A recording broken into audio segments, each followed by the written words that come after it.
नमस्कार, Sujas special bulletin में आपका स्वागत है। मैं हूं आपके साथ अभिलाषा गर्ग। जयपुर के दादिया में सहकार एवं रोजगार उत्सव का आयोजन किया गया। इस अवसर पर मुख्यमंत्री श्री भजनलाल शर्मा ने केंद्रीय गृह एवं सहकारिता मंत्री श्री अमित शाह की गरिमामय उपस्थिति में आयोजित सहकारिता प्रदर्शनी का अवलोकन किया। यह प्रदर्शनी सहकार से समृद्धि की अवधारणा को प्रतिबिंबित करती है।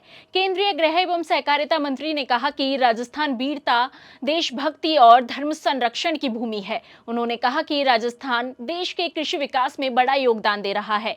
देश में ग्वार का 90% से अधिक उत्पादन यही होता है। साथ ही राजस्थान सरसों, बाजरा, तिलहन और मिलेट्स उत्पादन में भी देश में पहले स्थान पर है।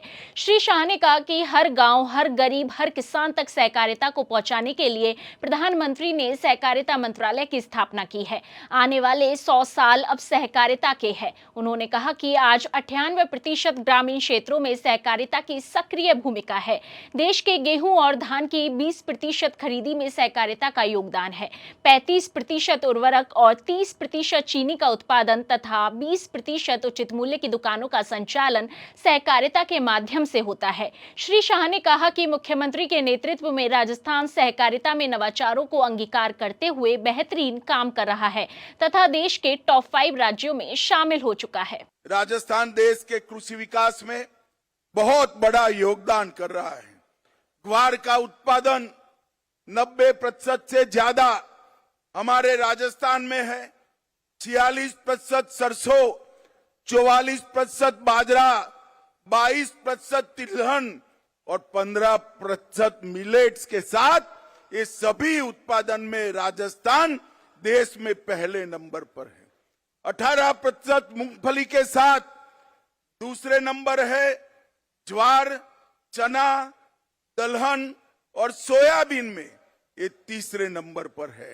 और मित्रों, मोदी जी ने 11 साल में गेहूं की एमएसपी में 73% की वृद्धि, चने की एमएसपी में 82%, सरसों में 95% और मूंगफली में 82% वृद्धि करने का काम किया है। आज मैं राजस्थान आया हूं। राजस्थान को पूरा देश ऊंटों की भूमि के रूप में जानता है।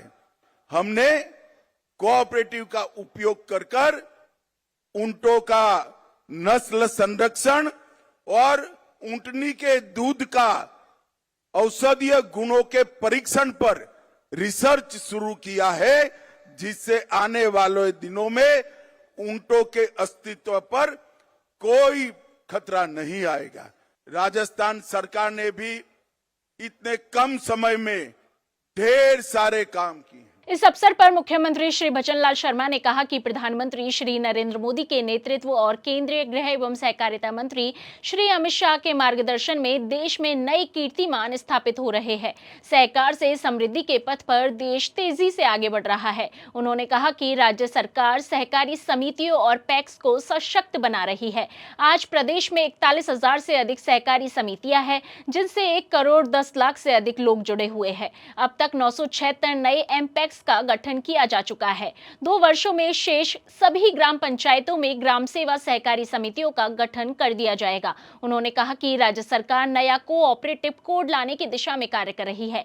श्री शर्मा ने कहा कि प्रधानमंत्री के नेतृत्व में देश सर्वजन हिताय के संकल्प के साथ तेजी के साथ आगे बढ़ रहा है। उनकी मंशा के अनुसार हमारी डबल इंजन की सरकार महिला, युवा, गरीब और किसान के कल्याण के लिए काम कर रही है। सरकार सहकारिता के महत्व को अच्छी तरह समझती है। किसानों को उचित मूल्य दिलाने से लेकर महिलाओं व छोटे उद्यमियों को सशक्त बनाने एवं उनका विकास सुनिश्चित करने में सहभागिता की बड़ी भूमिका है। इसका महत्व पूरी दुनिया को समझाने के लिए 2025 को अंतर्राष्ट्रीय सहकारिता वर्ष के रूप में मनाया जा रहा है। आज देश में 8.5 लाख सहकारी समितियों का व्यापक नेटवर्क देश भर में लोगों को सशक्त बनाने का काम कर रहा है। पैक्स गांव के स्तर पर अल्पकालिक ऋण, बीज, उर्वरक और आवश्यक सेवाएं प्रदान कर किसानों को मजबूत बनाने का सराहनीय काम कर रहा है। सहकारिता के महत्व को समझते हुए हमारी सरकार भी सहकारी समितियों और पैक्स को सशक्त बना रही है। आज प्रदेश में 41,000 से अधिक सहकारी समितियां हैं, जिनमें 1 करोड़ 10 लाख से अधिक लोग जुड़े हुए हैं। राज्य में अब तक 976 नए एमपैक्स का गठन किया जा चुका है। 2 वर्ष में राज्य की शेष सभी ग्राम पंचायतों में ग्राम सेवा सहकारी समितियों का गठन कर दिया जाएगा। केंद्रीय गृह एवं सहकारिता मंत्री श्री अमित शाह ने विश्व की बृहत अन्न भंडारण योजना के तहत निर्मित 24 गोदामों और 64 मिलेट्स आउटलेट्स का वर्चुअल लोकार्पण और श्वेत क्रांति 2.0 पीडीसीएस ऑनलाइन रजिस्ट्रेशन प्लेटफॉर्म की लॉन्चिंग भी की। गोपाल क्रेडिट कार्ड योजना के तहत 1400 लाभार्थियों को लगभग 12 करोड़ रुपए का ऋण और दुग्ध उत्पादक सहकारी समितियों को 2346 माइक्रो एटीएम का वितरण किया। श्री शाह ने विभिन्न योजनाओं के लाभार्थियों को सांकेतिक रूप से चेक और प्रमाण पत्र तथा युवाओं को नियुक्ति पत्र भी सौंपे। कार्यक्रम से जुड़े जिला स्तरीय रोजगार उत्सव में 8000 से अधिक युवाओं को नियुक्ति पत्र वितरित किए गए। श्री शाह ने पंडित दीनदयाल उपाध्याय अंत्योदय संबल पखवाड़े की सफलता पर आधारित लक्ष्य पथ प्रण अंत्योदय पुस्तक का विमोचन भी किया। इससे पहले श्री शाह ने 100 नए पुलिस वाहनों को हरी झंडी दिखाकर रवाना किया और सहकारिता विभाग की उपलब्धियों पर आयोजित प्रदर्शनी का अवलोकन भी किया। सो जैसे स्पेशल बुलेटिन में आज के लिए इतना ही, फिर होगी आपसे मुलाकात, तब तक के लिए नमस्कार।